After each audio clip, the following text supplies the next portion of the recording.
Hi guys! To continue our discussion about heat transfer by conduction, we are now going to talk about conduction in plane walls that are in parallel. So in our previous lesson, we discussed the conduction in plane walls that are in series. So if you will recall, the direction of our heat flow is like this. So as you can see, our heat is flowing on every block one at a time.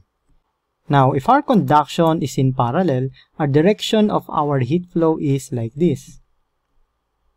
So as you can see, it is passing on all the blocks at the same time. But the same as what we did in conduction in plane walls in series, we are still going to apply the Fourier's law. So kung i-recall natin, ito yung nakuha natin sa Fourier's law. Our Q or our heat flow is equal to Ka times delta T over our thickness, wherein it can also be written like this, and this whole denominator, which is the thickness over Ka, is what we call resistance, and we can easily write it this way. So our Q is equal to delta T over R. So we're still going to apply that here in conduction on plane walls that are in parallel. So that means we will still be using the same variables na ginamit natin in conduction through a flat wall. So ano-ano ba yung mga variables na ginamit natin dito? So let us identify all of our variables. So first, let us name our blocks in here. So let's say this is our block 1, block 2, and block 3. Okay, to identify the blocks that we are talking about. Now, let us identify all the variables that we will be needing in our calculation. So, it will be the same variables na ginamit natin dito sa conduction through a flat wall and the conduction through a plane wall in series. So, let us start with temperature. Okay, so we know that our heat is flowing on this direction. So, we will have temperature on this surface and temperature on this surface. Now, the heat is flowing from a region of higher temperature to a lower temperature. So therefore, based from this diagram, it is understood that our T1 is greater than T2. Okay, so the temperature on this surface, let's say this is temperature 1, to this surface is temperature 2. So T1 is greater than T2. So we already identified our temperature. How about the thickness? So since the direction of our heat flow is like this, so our thickness will be this one. So if this is our X2 and this is our X1, therefore our thickness will be this one, our delta X. And take note that in other references, this delta X is also written as L. Okay? Now another variable is the area, okay, our heat transfer area. So now we are considering this direction, so we need to take the heat transfer area of this one, perpendicular to our heat flow. So the heat transfer area of our wall 1 will be our area 1. The heat transfer area of our wall 2 will be area 2. And the heat transfer area of our block 3 will be this one, A3. And of course, since all of these are made up of different materials, so we will have different thermal conductivity. So for our block 1, we will have thermal conductivity of block 1. For block 2, we have the thermal conductivity of block 2. And here we have the thermal conductivity of block 3. So I guess we already identify all the variables that we will be needing sa ating discussion, right? So one thing that we need to remember is that in conduction of the plane walls that are in parallel, the total heat flow is the sum of the heat flow through solid A plus solid B plus solid C, okay? And so on. So, what do we mean by that? So, if you remember in our conduction in series, the direction is like this, diba? So, on that direction, our heat at steady state is flowing on each of our block one at a time. And we said that at steady state, okay, the heat is the same on all surfaces. So that means in series, our Q is the same on every surfaces. So it's the same on block 1, it's the same on block 2, and it's the same on block 3. So it will be the same.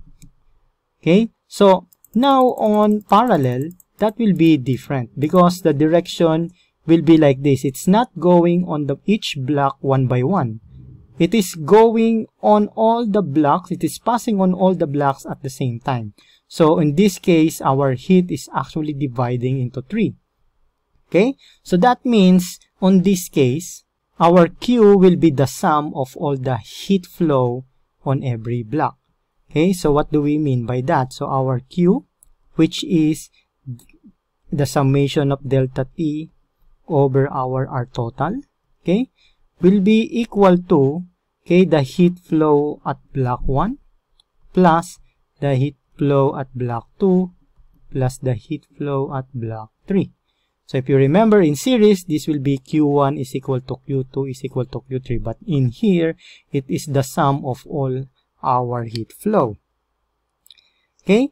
And since we know that each Q is equal to delta T over R, so that means our Q, or the summation of delta T over RT, is equal to, okay, so first, we have to take note that all our temperature here will be T2 and T1 only because they are passing on the same length on this example, no? So, yung block natin, pareho lang yung surface ng T1 and pareho lang yung surface ng T2. So, all of them are reaching up to T2, di ba? So, therefore, our delta T here will be T1 minus T2 because it's from higher to lower temperature.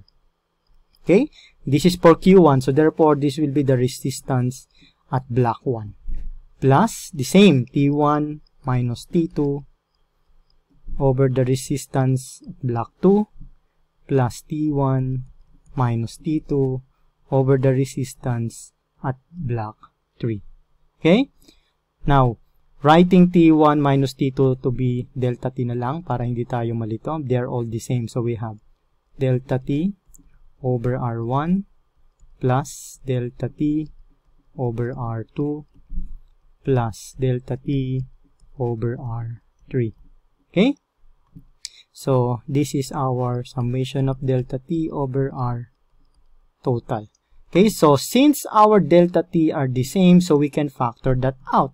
Okay, so summation of delta T over RT is equal to delta T times 1 over R1 plus 1 over R2 plus 1 over R3.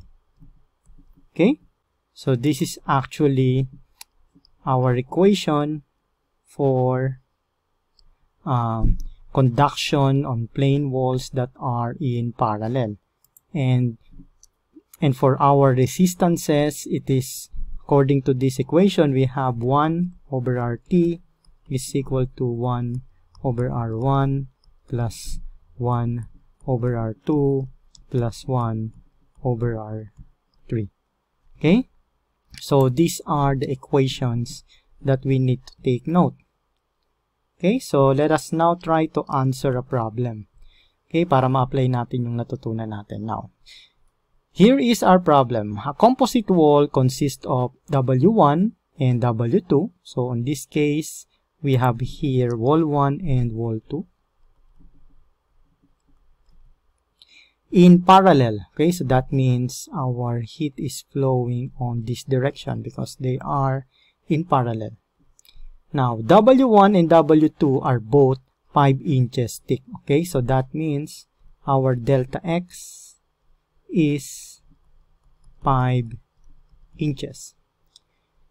And 1 square meter heat transfer area for each of them. So therefore, our A1 here is 1 square meter and our A2 here is 1 square meter.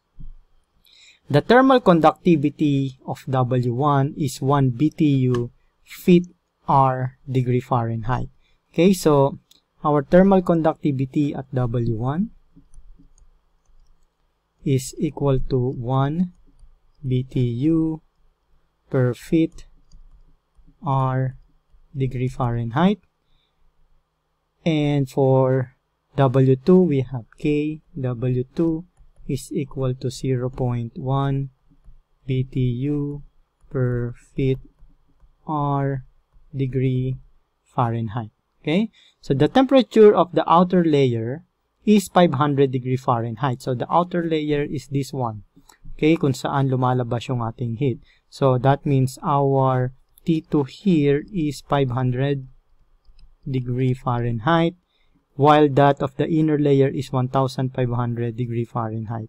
So our T1 is 1500 degrees Fahrenheit. Alright, so our required here is to find the Q total, okay, in BTU per R. Okay, so that's what we need to identify in here.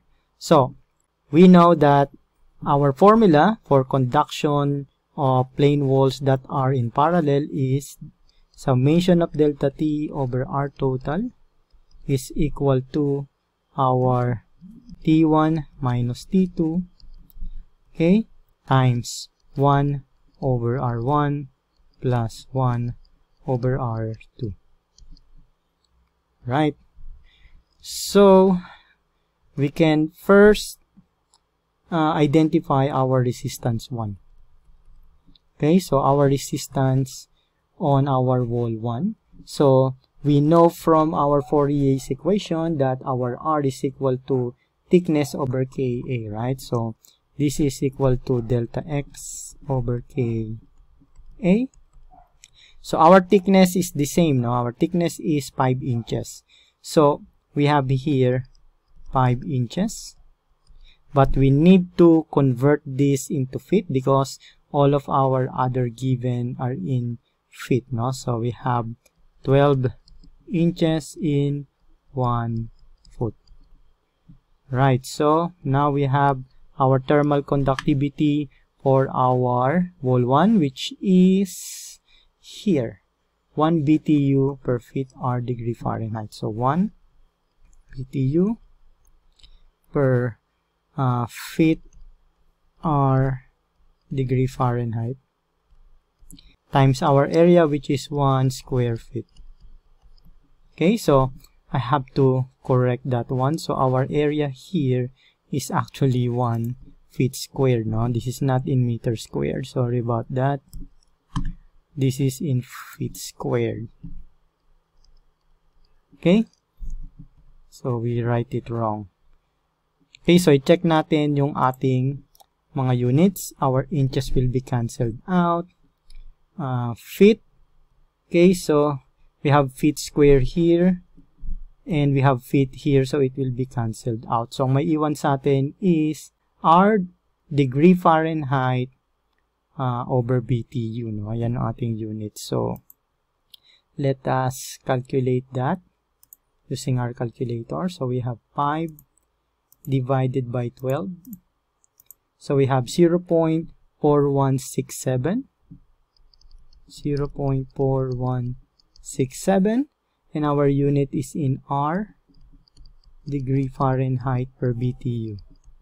Okay, now we need to get our resistance on block 2, which is delta X over K2A2. Okay, so this is K1A1. Okay, so our thickness is the same. We have 5 inches. Converting that to feet, we have 12 inch in 1 foot. Then our thermal conductivity is 0.1 BTU feet R degree Fahrenheit. So we have 0.1 BTU per feet R degree Fahrenheit times our area, which is 1 feet squared. Okay, so again, our units, inches will be cancelled out, feet squared will be cancelled out. Okay, so using again our calculator, we have 5 divided by 12 divided by 0.1, which is 4.167. Okay, so we have 4.167 R degree Fahrenheit per BTU. Okay, so that's our unit. Now, we can substitute that dito sa ating equation, which is summation of delta T over RT is equal to T1 minus T2 times 1 over R1 plus 1 over R2. Okay, so let us substitute.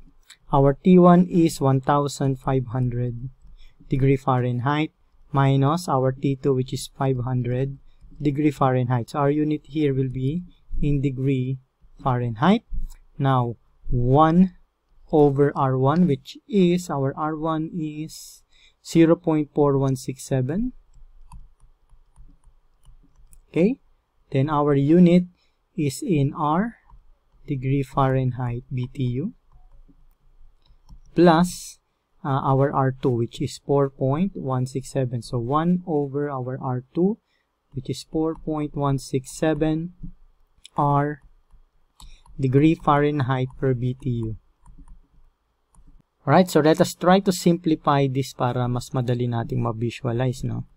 So 1,500 minus 500 will be 1,000 degree Fahrenheit multiplied to, okay, so we have 1 divided by 4.4167.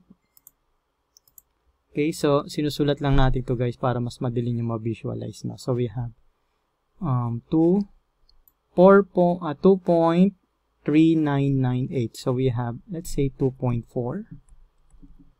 Ang unit natin, okay, this is in denominator, so it will now be BTU per R degree Fahrenheit. Okay, plus here we have 1 divided by 4.167. So we have 0.24. Okay, so we have 0.24 BTU per R degree Fahrenheit. Okay, so we're just going to add that there. So we have 1000 degree Fahrenheit. Then we're going to add this. So we have 2.64. Okay, we have 2.64 BTU per R degree Fahrenheit. So checking our units, our degree Fahrenheit will be cancelled out. So maiwan sa atin is BTU per R. So this will be our answer here, our Q, which is the summation of delta T over RT is equal to, so 2.64 times 1000. So we will have 2,640 BTU per R. And this is our final answer here. To watch more of our lecture videos about engineering and STEM subjects, please subscribe to our YouTube channel and click on the notification bell para lagi kayong updated sa mga videos na i-upload namin. We are regularly uploading tutorial videos in engineering, mathematics, chemistry, physics, at iba pang subject na magagamit ninyo sa inyong pagre-review. So, thank you very much sa patuloy ninyong pagsuporta sa engineers.org.